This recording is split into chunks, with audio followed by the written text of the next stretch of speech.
नमस्कार दोस्तों, मैं हूं दिनेश केवरा। स्वागत है इस चैनल पर एक बहुत स्पेशल प्रोग्राम के साथ। स्पेशल इसलिए कि बहुत सारी चीजें ऐसी होती हैं अर्थनीति में, विदेश नीति में, या अभी भारत में जो घट रहा है वो आप तक पहुंच नहीं पाती हैं। लेकिन हमारी कोशिश ये रहती है कि एक ऐसा मुद्दा लेकर आया जाए जिसकी चर्चा अक्सर कम होती है। आज का मुद्दा क्या है? पिछले 1-1.5 साल के अंदर भारत के गोला बारूद का निर्यात अचानक से बढ़ जाता है और बहुत बार राजनाथ सिंह, अमित शाह, नरेंद्र मोदी और बाकी मंत्री अपनी पीठ थपथपाते हैं कि रक्षा उपकरणों के निर्यात में, गोला बारूद के निर्यात में भारत अब एक बड़ा प्लेयर बनता जा रहा है।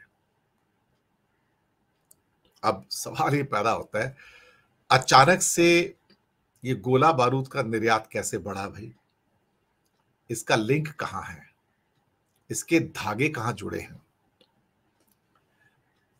क्या ये गोला बारूद इजराइल, गाजा और अब लेबनान के युद्ध में उपयोग हो रहा है?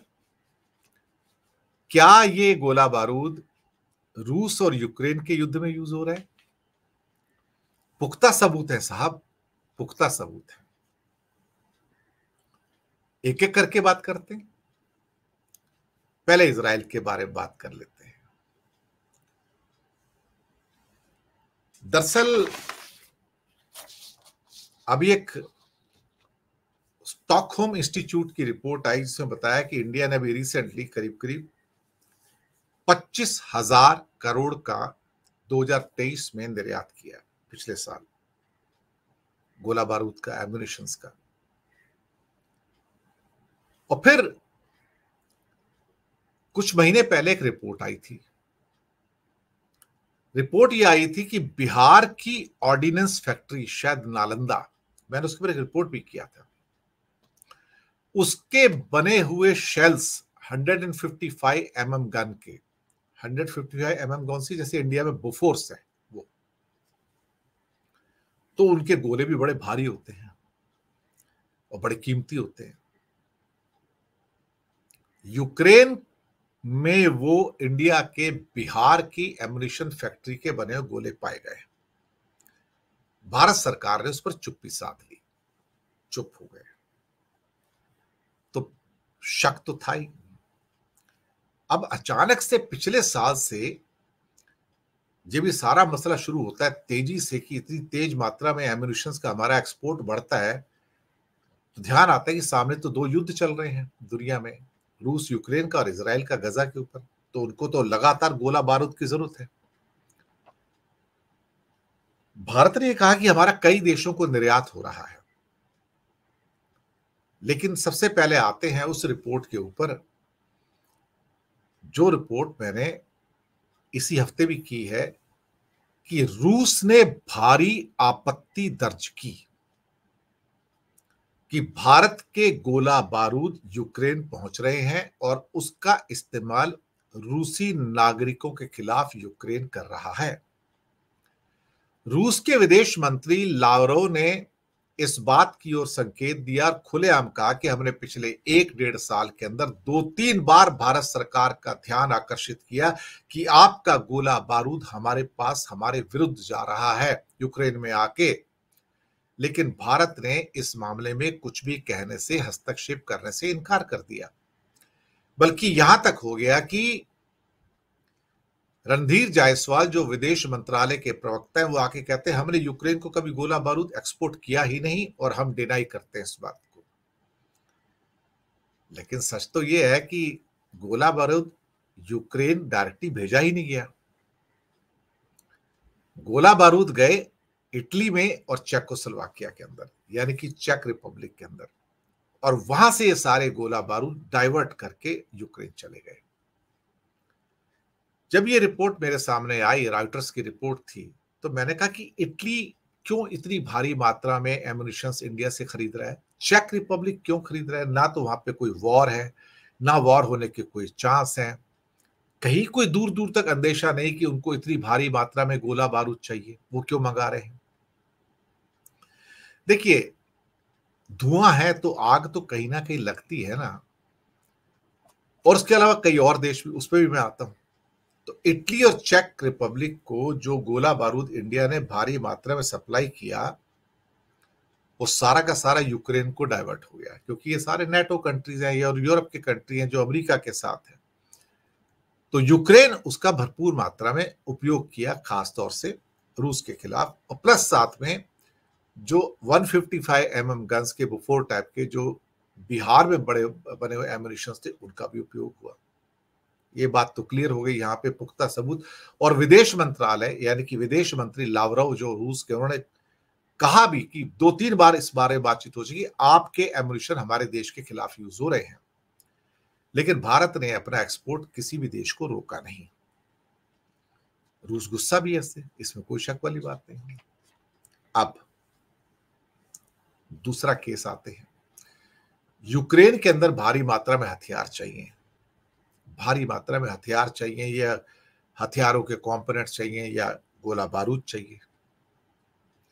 जब मैंने सारी छानबीन की तो मैंने पाया कि इंडिया का जितना भी एक्सपोर्ट पिछले 1.5 साल 2 साल में हुआ है कंपोनेंट्स का, या जो भी हथियार बेचे गए हैं या गोला बारूद बेचे गए हैं, उसका 50% हिस्सा सिर्फ एक देश ने खरीदा। 50% हिस्सा सिर्फ एक देश ने खरीदा। अभी अप्रैल से लेके जून तक जो हमारा एक्सपोर्ट है 6,900 करोड़ का है एम्युनिशंस का। और 2023-24 में एक्सपोर्ट जो हमारा था टोटल डिफेंस का, ये 21,000 करोड़ का था। इस 21,000 करोड़ में से 10,500 करोड़ का माल सिर्फ एक कंट्री ने खरीदा, और जो 6,900 या 7,000 करोड़ का माल पहले 3 महीने में गया इंडिया से, उसका 3,500 करोड़ का माल सिर्फ एक कंट्री ने खरीदा। वो कौन सा है? अमेरिका। आप कहोगे अमेरिका कौन सा युद्ध कर रहा है? अमेरिका ही तो युद्ध कर रहा है। सारी अमेरिका की जो सप्लाई है वो यूक्रेन जा रही है या इजराइल जा रही है। हर हफ्ते जहाज भर भर के जाते हैं यूक्रेन के अंदर और सो कॉल्ड इजराइल के अंदर, की उनको गोला बारूद चाहिए, कंपोनेंट्स चाहिए, एम्युनिशंस चाहिए। तो आप समझे कि यहां से माल पहले जाता है अमेरिका, और उसके बाद ये माल जो है वो जाता है इजराइल में और यूक्रेन में। इसके अलावा जो इंडिया ने एक्सपोर्ट इटली को किया और चेक रिपब्लिक किया, वो भी यूक्रेन चले गए। अब आते हैं इजराइल के मुद्दे के ऊपर। तो इजराइल के मुद्दे के ऊपर अगर आपको याद होगा तो कुछ हफ्ते पहले भारत के अपोजिशन लीडर्स की एक मीटिंग हुई थी पैलेस्टाइन की जो एम्बेसी है इंडिया में, उसके एम्बेसडर से। तो उसमें आम आदमी पार्टी, कांग्रेस, इवन जेडीयू के केसी त्यागी भी थे। और वहां पर एक लेटर भी लिख कर दिया गया, उधर से केसी त्यागी ने भी साइन किया था उसके ऊपर। और वो लेटर ये था कि भारत सरकार को लेटर लिखा गया था उस मीटिंग के बाद में साइन करके, कि आप अभी जबकि गजा के साथ और लेबनान के साथ सारी वॉर हो रही है, तो आप इजराइल को हथियार मत दो।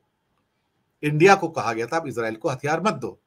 तो ये बात तो पक्की थी, इंडिया इजराइल को डायरेक्टली हथियार दे रहे हैं, यहां से फ्लाइट्स जाती हैं तेल अवीव को हथियार भर भर के। उस मुद्दे के ऊपर मोदी को बड़ा चुभन हुई कि केसी त्यागी ने कैसे लिख दिया कि हथियारों की सप्लाई इजराइल को बंद कर दो। और फिर नीतीश कुमार के ऊपर जोर डाला गया कि केसी त्यागी को निकाल दो, ये हमारे भारत के हितों के खिलाफ बात कर रहा है। कांग्रेस के खिलाफ बोलने से कुछ होता नहीं था, लेकिन केसी त्यागी को बाहर निकलवा दिया तो उनकी नौकरी चली गई। अब आप इन धागों को जोड़िए कि भारत का जो एक्सपोर्ट है आर्म्स एंड एम्युनिशन और गोला बारूद का, वो दुनिया के अंदर चल रहे 2 युद्ध का परिणाम है। अदरवाइज इंडिया की कोई सेल नहीं है उसकी। इट मींस इन युद्धों को जारी रखने में भारत का भी हाथ है, क्योंकि भारत को बिजनेस मिल रहा है। जैसे अमेरिका के अंदर ऑर्डिनेंस फैक्ट्री या गोला बारूद बनाने वाली फैक्ट्रियां 24 घंटे काम कर रही हैं ताकि इन दोनों वॉर को आगे बढ़ाया जाए और उनका प्रॉफिट बढ़ता जाए। इंडिया ने भी मौका ताड़ा और लगातार हथियार सप्लाई कर रहे हैं। मित्र तो बोलते थे रूस को, हथियार सप्लाई हो रहे हैं यूक्रेन को। मित्र बोलते थे पैलेस्टाइन को, हथियार सप्लाई हो रहे इजराइल को। तो भैया जी जहां धंधे की बात हो तो मोदी जी कहते हैं भाई हम तो ट्रेडर हैं, हम तो पैदा करेंगे और बेचेंगे, जो पैसा दे देगा हम उसको दे देंगे, हमें क्या फर्क पड़ता है रूस हमारा दोस्त है या यूक्रेन हमारा दोस्त है, इजराइल हमारा दोस्त है या पैलेस्टाइन हमारा दोस्त है। तो ये सारा चक्कर हो गया कि अचानक बढ़ा हुआ गोला बारूद का भारत से जो निर्यात है, इसके सारे के सारे धागे सिर्फ इन दो युद्ध के साथ जुड़े हुए हैं।